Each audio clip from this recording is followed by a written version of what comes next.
for a bit now, I just really been kind of focused on investing in myself and growing when it comes to being a man, being a father, being a husband, being a leader, being a youth pastor, being all these things.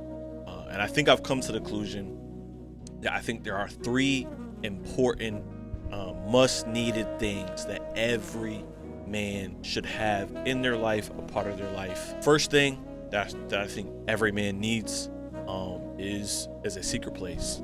Every man needs a place, a time, a moment that they go sit with the Father, with God.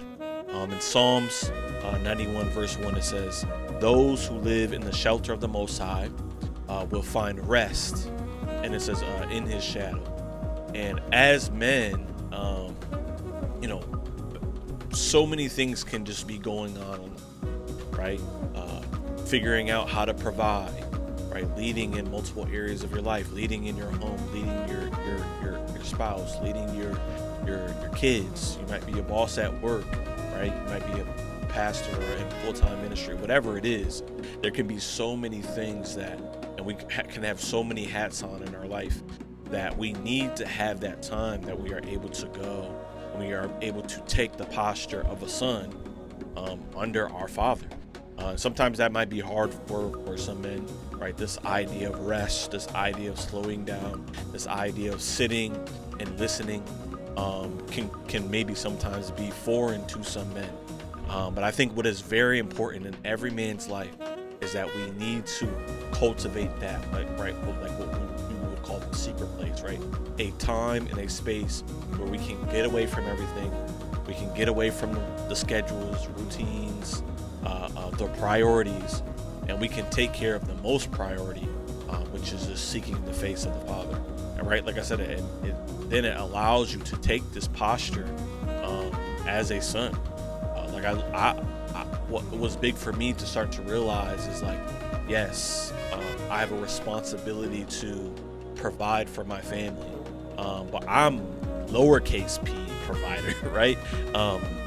Ultimately, God is the provider, right? The greatest provider, and I can only fully accomplish what I want to accomplish in this life, even in this case of providing, is if I lean into Him as the ultimate provider, right? And everything should then flow out of that, right? How we operate as husbands, how we operate as fathers, how we operate as sons or team members or bosses or pastors or whatever, fill in the blank. Every man needs that secret place, that space that they can go away, they could spend time with God, that they can be intimate with God, right? We don't like that word, right? We think intimacy is just for the women. No, we should be intimate with God. We should know Him, right? We should seek His face, right? We should be like Mary, right? Where like the woman who poured out the alabaster box upon Jesus's feet, right? That is the posture that we should carry. And like the verse says, then we will find rest.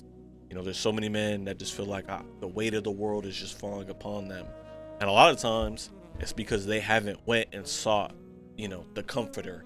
They haven't went and sought the one where they can lie down in green pastures, right? They haven't went and sought the shepherd, right? And this is just key. And I think it's like every day, right? Every day you should find a time, a space where you can clock out of the world, clock out of dad mode, clock out of husband mode, and just isolate and be with the Lord. And then out of that, I think everything flows in the manner that it will, right? You'll be a better husband, you'll be a better father, you'll be a better leader, you'll be a better pastor, you'll be a better boss, you'll be a better team member. Whatever it is, everything will be able to flow out of that. So I think that's very important. So number one, of the three things that every man needs, one is a secret place, right? Time with God, intimacy with God. Two, the second thing that every man needs in their life is other men to lean on, right? Do you have men in your life that you can lean on, right? Because as men, we cannot carry everything alone. And the Bible is very clear on that. I always am anti when people are like, yeah, they try to have this Christianity where they're like isolated, like they never want to hang out with no one, they never want to be around nobody. In some cases they don't have pastors or leaders in their life or anyone discipling them, right? And that's a foreign Christianity than what the scriptures explain, because the Bible is very important and very big on that we are to be amongst people, we are to be in community with people.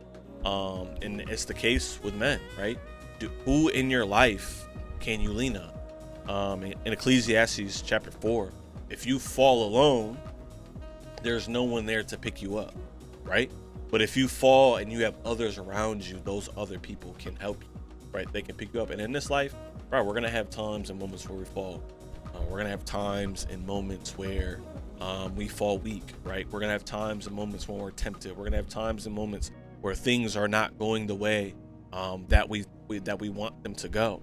And we need people in our life that we can lean on. We need people in our life that we can help, that can help us shoulder the burden. It also says, right, someone standing alone, right? Especially in that verse, it says someone standing alone, they're gonna get jumped, right? Someone standing alone, they can get jumped. But someone who is standing back to back with someone, they can conquer anything, right? And it's like, who's got your back? Who in your life that you can think of, that you could say, yeah, I know in a time of need, they got my back, right? I think of the people in my life, right? I think of, whether it be in leadership that I have, or I think of Pastor Cody, right? Someone who's like a spiritual father to me. I think of, my brothers, Cole. I think of Mo, right? Guys like that, right? I think of guys that I have a group chat with that we're able to discuss and talk about things. Shout out to Aaron, shout out to Cam, shout out to Zay, right? I have people in my life, brothers in my life, other men in my life, that moments that I feel weak, or moments that I need prayer, or moments where I feel like I can't carry all this on my own, I have people in my life that I know will pick me up, that got my back in a time of need, that will stand with me, that will believe with me. And this is something that all men need, right? It's easy for us to think we should take on this world alone, or we should take it on alone, or we have to take it on alone, or you're not going to be a man. No, that's the world's definition of man, right? For us to go alone and figure it out by ourselves. That's the world's definition of what it means to be manly, or what it means to be masculine. But in God's eyes, is no. He says you need brothers in arms, right? I think of like the Lord of the Rings, right? That's one of the greatest stories and greatest tellings and greatest examples of masculinity, right? In a fantasy aspect, right? These men that came together, that banded together, that defeated evil, right? And you look at how they're able to be there to pick each other up. They're able to be there to save one another. They stood back to back and were able to conquer all the enemies that stood in their way. And it should be the same for us, right? The Bible also says that as men, we should confess, right? Who in your life can you confess to? You're upset in the world, or you got things going on, or you might be battling with lust, or you might be battling with addiction, or maybe you messed up and you fell into temptation, whatever it is. Who in your life can you confess to, right? Because the Bible says to confess to one another and pray, and there can be healing, right? And people can be saved. And if the Bible says it, I believe it. And so it's like, who are you close to? And if you think of right now, if you're thinking in your head like, dang, I don't have anyone in my life that if I needed to confess, I could go to and confess to them. And confessing is not just like the sense of like, fessing up and like, all right, what's my punishment? No, it's like bringing to light something that is in the dark, so then, right, you can be healed, so then you can be saved. And there's a powerful aspect around that when it comes to people in our corner, people in our life that we can confess to, that we can talk with, that we can, again, that can help share our burdens and go with us so we don't have to go alone. Okay. So remember 3 things. 1, intimacy with God. 2, other men to lean on. And the last one, men need to be a part of something greater than themselves. Men need to be a part of something greater than themselves. There's a bunch of stories that I've read before, that you can find just online or just throughout. And a common theme they're seen to me is like throughout history, throughout all these wars, right? There's these soldiers that were, all they knew was war, right? All they knew was fighting for their nation, their country, or their tribe, or whatever it is. And they would go off and they would be a part of these wars and things like that. And then the moment the war would end, they would go back to regular, normal civilian life. And then they would just, they would become depressed. They would just feel like, well, this life is kind of pointless. And it felt pointless because they were equipped and purposed to do something that they were no longer doing anymore. And I think all men in some way, shape, or form or degree that we are equipped and purposed to be a part of something that is greater than ourselves, right? Whether it be being a husband, that is being part of something that is greater than yourself. Being a father, that is being a part of something that is greater than yourself, right? Doing the work in the will of God's kingdom, right? Preaching the gospel, seeing the advancement of the gospel, that is being a part of something that is greater than yourself. I think all men need that.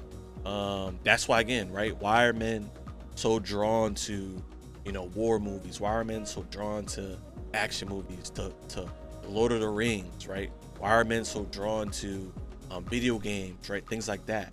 It's because there's a purpose in it where a lot of the times, you go through, right? One of my favorite video games, God of War, right? Especially the recent two, right? Where the main character, Kratos, he goes from this angry, right? Just no morals, angry at the gods, former Spartan soldier, rising to godhood, destroying the Greek pantheon, to now he becomes this father / widowed husband, and he goes on this journey of grief because his wife has passed away, and he has his son, and he's learning how to guide and lead and love his son. And I love that game. Why? Because it's a journey of Kratos experiencing something and being part of something greater than himself. And I can resonate with that, right? Since becoming a dad, since becoming a husband, I've been able to be a part of something that is beyond and greater than myself. I believe the greatest legacy that I'll leave as, the impact of the lives that God entrusted me with. And so all men need this, right? Like the question is, and we've been asking, along with these things, questions, right? And I think questions that you should ask yourself. The first one, are you intimate with God? When are you intimate with God? Are you taking up a posture as a son? You take time to posture yourself as a son in front of the Father, right? The second one, who's got your back, right? Who can you confess to? Who can you lean on in a time of need? And I think the last one, right, is are you a part of something greater than yourself, right? That is beyond just you and what you need and your needs, right? What are you fighting for? Are you fighting for something? And a lot of times, a lot of men are down and depressed and don't want to do anything in life because they aren't really fighting for anything beyond themselves, right? That are greater than themselves, that'll leave a lasting legacy beyond than just us and our needs. So those are three things. Those are three things that I've really started to implement in my life and curate in my own life that I think all men need, right? All men need a secret place to go and be with God. All men need other men to lean on, right? Other men that can help them shoulder and carry the weight. And all men need something that they can fight for that is greater than themselves.